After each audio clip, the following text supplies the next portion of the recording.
लोकसभा चुनाव से पहले तृणमूल कांग्रेस और बीजेपी के बीच एनआईए यानी नेशनल इन्वेस्टिगेशन एजेंसी को लेकर एक विवाद खड़ा हो गया है।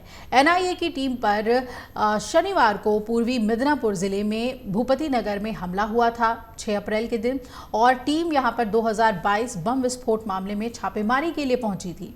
इस घटना पर प्रधानमंत्री नरेंद्र मोदी और पश्चिम बंगाल की मुख्यमंत्री ममता बनर्जी के बीच अब जुबानी जंग देखने को मिली है। पीएम मोदी ने तृणमूल कांग्रेस पर संविधान को बर्बाद करने और भ्रष्ट नेताओं को बचाने की कोशिश करने का गंभीर आरोप लगाया, तो दूसरी ओर ममता बनर्जी ने आरोप लगाया कि केंद्रीय एजेंसियां तृणमूल नेताओं को बीजेपी में शामिल होने के लिए धमकी दे रही है। दोनों नेताओं के बीच चल रही जुबानी जंग के दौरान एनआईए की तरफ से एक बयान जारी किया गया है, जिसमें कहा गया है कि वो बिना गलत इरादे के छापेमारी के लिए पहुंची थी, लेकिन टीम पर वहां हमला बोला गया। पश्चिम बंगाल के जलपाईगुड़ी में 7 अप्रैल को एक चुनावी रैली के दौरान प्रधानमंत्री मोदी ने टीएमसी को अपने निशाने पर लिया और कहा कि टीएमसी अपने भ्रष्ट नेताओं को खुलेआम पद पर बने रहने का लाइसेंस दिलाना चाहती है, इसलिए जब केंद्रीय एजेंसियां पश्चिम बंगाल आती हैं तो टीएमसी उन पर हमला करती है।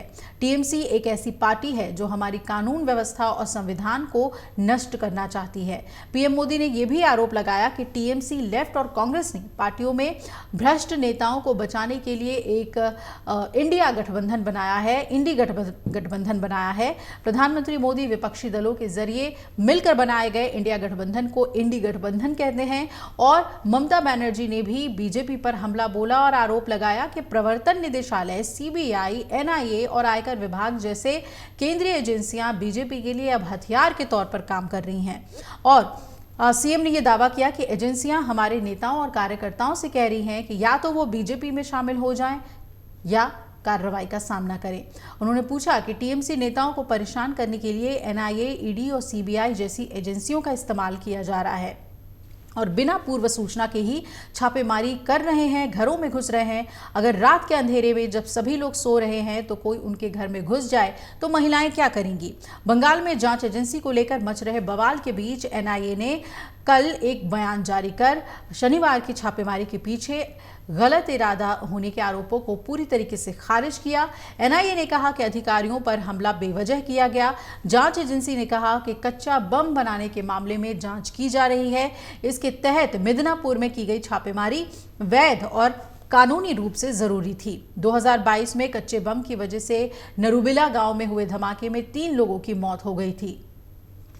एजेंसी ने भूपति नगर में अपने हालिया एक्शन में किसी भी तरह की गई दुर्भावनापूर्ण कार्रवाई से स्पष्ट रूप से इनकार किया और इससे अपने खिलाफ लगाए गए गैरकानूनी काम करने के आरोपों का खंडन भी किया।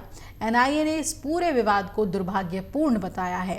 तो चुनावी माहौल में जहां पीएम मोदी वर्सेस ममता बनर्जी की तस्वीर देखने को मिली है, अब देखना है कि आगे केंद्रीय एजेंसियों को लेकर, पश्चिम बंगाल सरकार के रुख को लेकर कैसे बीजेपी और टीएमसी के बीच विवाद बढ़ता है चुनाव के बीच। अगर आप ये वीडियो YouTube पर देख रहे हैं तो हमारे चैनल को सब्सक्राइब करें और बेल आइकन को दबाना ना भूलें। अगर आप Facebook पर ये वीडियो देख रहे हैं तो हमारे पेज को लाइक करें।